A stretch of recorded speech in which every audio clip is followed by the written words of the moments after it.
Greater than the anchoring effect is a cognitive bias that describes the common human tendency to rely too heavily on the first piece of information offered, the anchor, when making decisions.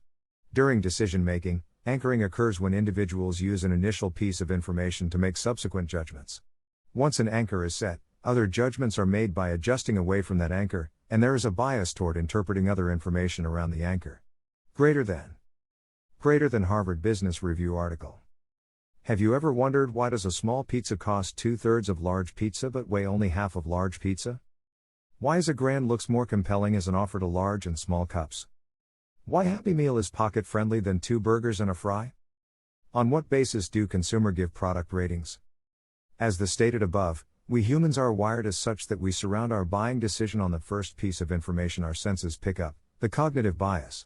Cognitive bias is a strong, preconceived notion of someone or something, based on information we have, perceive to have, or lack. These preconceptions are mental shortcuts the human brain produces to expedite information processing, to quickly help it make sense of what it is seeing. The new brands which we come across, we rate our satisfaction and experience for it, based on the quality and price of the competitor and similar brands and product. Let's understand this with an example. At a supermarket, the similar brand products are all kept on shelves next to each other. There are generally price tags with discounted offer like 999 rupees, now at 699 rupees. This is actually a marketing gimmick where the trick is to convince the customer that the product is premium but it is offered to them at a lower price. You may end up buying that brand, while there might be products at similar price range or might even cost cheaper, but then they would be perceived of lower quality than the heavily discounted product.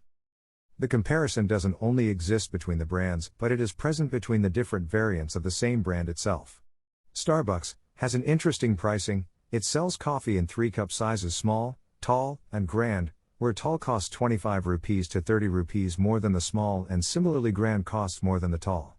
The customer perceives the tall size as bigger but still value for money, when compared to other 2 variants, thus it is the most sold variant. Similar trends can be seen across the electronic gadgets, especially mobile phones, where there are multiple products and variants across the brands. This also brings us to the perception effect, which plays an important role in our decision making. The price and quality at times doesn't really matter, but what matter is how we perceive the brand. Here the advertising and brand promotion do play a key role in framing the perception of the brand in our mind. That's the reason why brands spent large chunk of their annual expenditure on ads and promotion each, because it's the brand perception which matters the most. Which brings me to my favorite brands, Apple and Nike.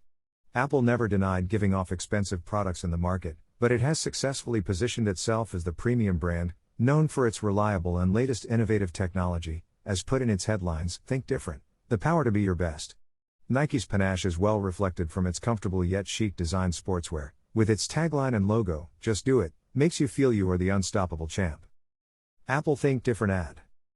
Nike ad. So next time, whether you are buying online or in a supermarket, think why you buy that specific brand always. Why have you not given a try to other brands, where you were being anchored aka enslaved by your favorite brand?